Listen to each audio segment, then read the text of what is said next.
सेना ने धमाका कर नष्ट कर दिया।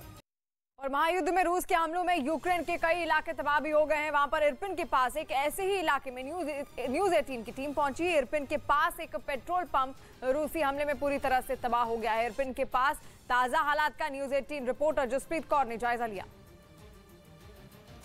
यहाँ पर सब कुछ बर्बाद हो चुका है। ये मशीन तबाह हो चुकी है। जो यहाँ पर कितना पेट्रोल भरा जाता है ये यहाँ पर डिस्प्ले होता था, ये मशीन खराब हो चुकी है और कांच के टुकड़े यहाँ पर जगह जगह नजर आ रहे हैं। तो भाई की एक नहीं ऐसी कई सारी तस्वीरें हैं। ये यहाँ पर पिक एंड गो स्टोर था, ये भी पूरी तरीके से बर्बाद हो चुका है। हर तरफ सिर्फ और सिर्फ मलबा है। ये रूसी सेना का तांडव था। आप देखिए यहाँ पर ये शैम्पू वगैरह रखे जाते थे, चॉकलेट्स रखी जाती थी जो आगे डिस्प्ले में होता है। ये यहाँ पर राख टंगा हुआ है। इसके अलावा ये बिलिंग मशीन ये ऐसी ही बिखरी हुई पड़ी है। बहुत सारा सामान जो स्ट्रक्चर है वो पूरी तरीके से नीचे आ चुका है। ये तस्वीरें चौंकाने वाली हैं। अलग अलग इलाकों में इस तरह की तस्वीरें नजर आएंगी। आप समझिए कि यहाँ से इस तरफ इरपिन है, इस तरफ मोशून है और तीसरी तरफ गोस्तुमल है। तो तीनों तरफ से हमला हो रहा था। यहाँ पर ये जो खेत है इधर से रूसी सेना हमला कर रही थी, जवाबी कार्रवाई भी यूक्रेन की तरफ से की जा रही थी। उधर रूसी टैंक मौजूद थे गोस्तुमल की तरफ से और इधर से आते हुए वो हमला कर रहे थे और फिर हेलीकॉप्टर से भी यहाँ पर निशाना साधा जा रहा था। यानी कि हर तरफ से एक तरह से कहा जाएगा, उधर गोस्तुमल, इधर इरपिन और इधर मोशून, यहाँ से यहाँ पर हमले हो रहे थे। और उसके बाद जो जवाबी कार्रवाई की गई है, ऐसे में कीव का किला बच गया। कीव में अभी तक ज्यादा नुकसान नहीं पहुंचा है और आगे आप देखिए ये जो कार वॉश होती थी यहाँ पर भी काफी ज्यादा नुकसान पहुंचा है।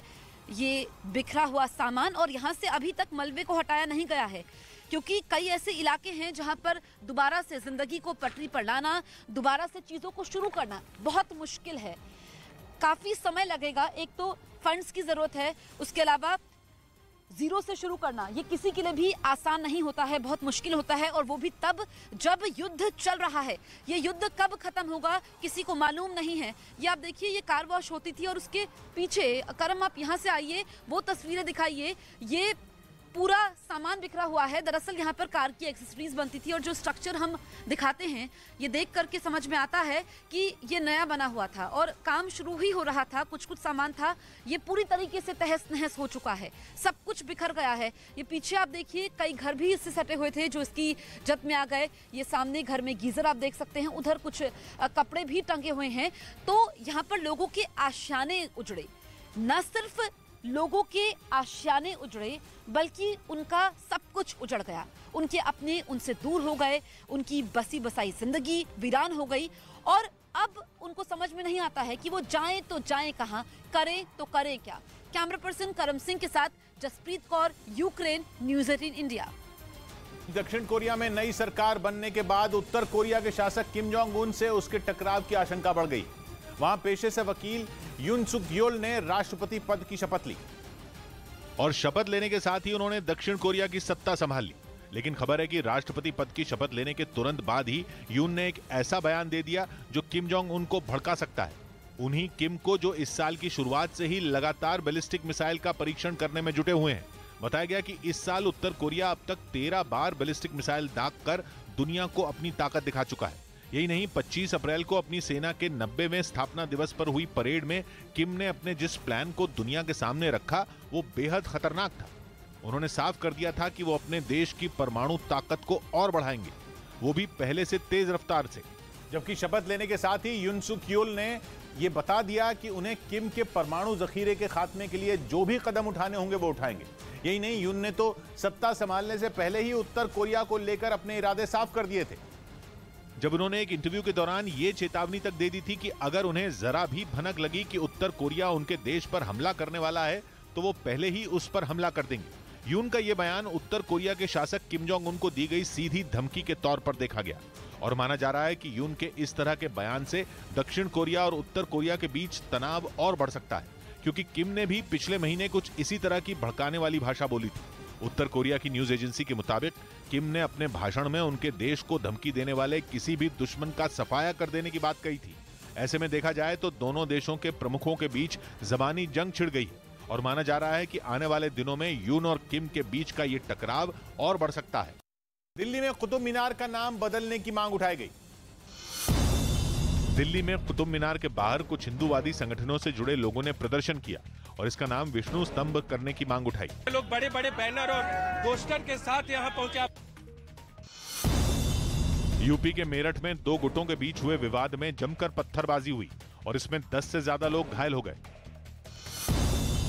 दिल्ली के मंगोलपुरी इलाके में एमसीडी की टीम ने कई गलियों से अवैध निर्माण हटाया। उत्तराखंड में हर्षिल के पास गंगोत्री हाईवे पर बड़ी संख्या में श्रद्धालुओं के पहुंचने से कई किलोमीटर लंबा जाम लग गया। उधर यूक्रेन में जारी जंग के करीब 2.5 महीने बाद भी रूस अब तक मारियोपोल पर कब्जा नहीं कर पाया है, लेकिन पुतिन की सेना की भीषण बमबारी से पूरी शहर की शक्ल बदल गई है, जिसकी गवाही वहां से सामने आई तस्वीरों ने दी, जिनमें हर तरफ सिर्फ बर्बादी और तबाही का मंजर दिखा। रूसी सेना के गिराए गए बमों और मिसाइलों की वजह से शहर के ज्यादातर मकान खंडहर में तब्दील नजर आए। रूस की फौज ने शहर का एक ऐसा कोना नहीं छोड़ा जहां बमबारी के निशान ना हो। कुछ इमारतों पर तो ऐसा कहर टूटा कि उनकी छतें बिखर गई, जबकि कुछ इमारतों पर पूरी तरह से कालिक पुती दिखी। ये वो इमारतें हैं जो कभी मारियोपोल की शान होती थी, लेकिन बमबारी के बाद लगी आग की वजह से ये इमारतें काली पड़ गई। वहीं रूसी हमले के खौफ के कारण शहर में हर ओर सन्नाटा पसरा दिखाई दिया।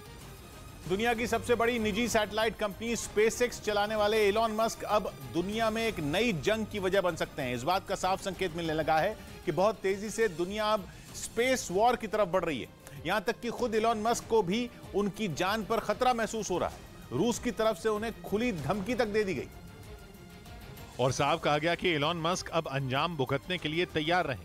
ये चेतावनी इसलिए बहुत बड़ी है क्योंकि रूस की फौज के जख्मों पर नमक छिड़कने वाली जानकारी सामने आई है। पूर्वी यूक्रेन में अपने हजारों फौजियों को खोने वाली रूस की सेना को कुछ ऐसा पता चला कि उसके होश उड़ गए। पता चला कि यूक्रेन को मदद न समुद्र से मिल रही थी न ही जमीन से।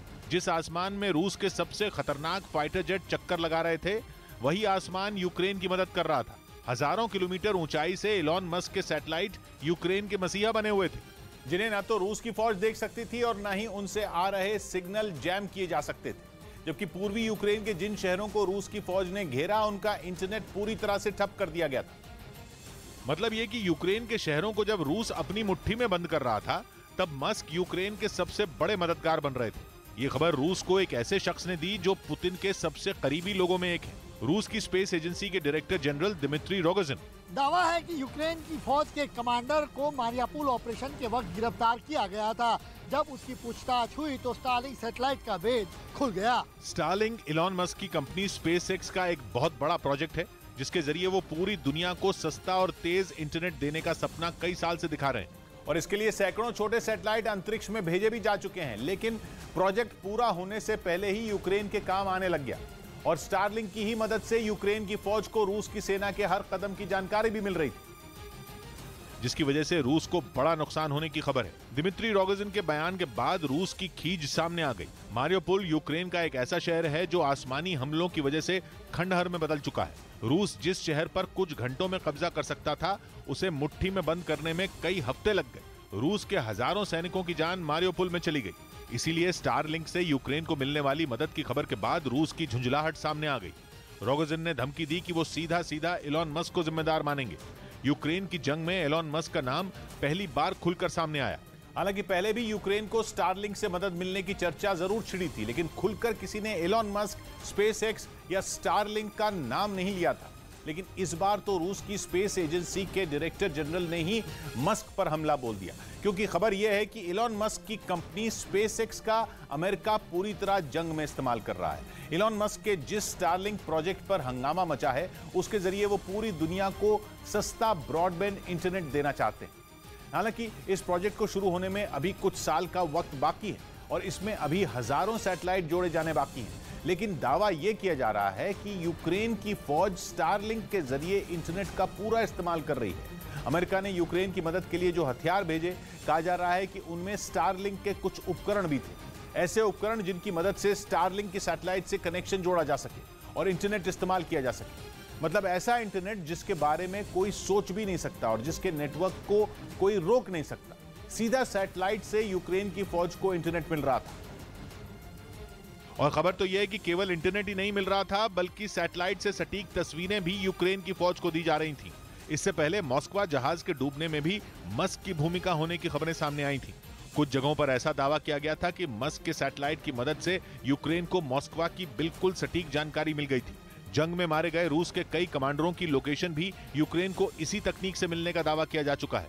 अब तो अनुमान जताया जा रहा है कि कीव में रूस को मिली नाकामी की वजह भी मस्क हो सकते हैं। यही वजह है कि रूस के निशाने पर यह सैटेलाइट नहीं बल्कि एलोन मस्क आ गए। यहां तक कि रूस का दोस्त चीन भी सावधान हो गया। चीन ने भी कह दिया कि स्टारलिंक के सैटेलाइट से होशियार रहने की जरूरत है। मतलब ये कि स्टारलिंक प्रोजेक्ट जो अभी शुरू भी नहीं हुआ वो दुनिया की महाशक्तियों के लिए टारगेट बन गया। लेकिन यह बहुत बड़ी स्पेस वॉर की शुरुआत हो सकती है, क्योंकि अंतरिक्ष में रूस भी कम ताकतवर नहीं है और उसे खतरों से निपटना अच्छी तरह से आता है। अंतरिक्ष में मौजूद किसी भी सैटेलाइट को निशाना बनाने की तकनीक दुनिया के सिर्फ 4 देशों के पास है। इनमें एक रूस भी है, जिसने अगर इस तकनीक का इस्तेमाल किया तो वर्ल्ड वॉर से पहले स्पेस वॉर छिड़ जाएगी। इस तकनीक को कहा जाता है एसैट, मतलब एंटी सैटेलाइट।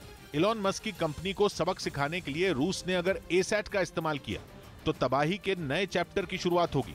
अमेरिका भी रूस को जवाब देने से पीछे नहीं हटेगा। अंतरिक्ष में इतनी बड़ी जंग छिड़ेगी कि उसकी चपेट में पूरी दुनिया आ जाएगी।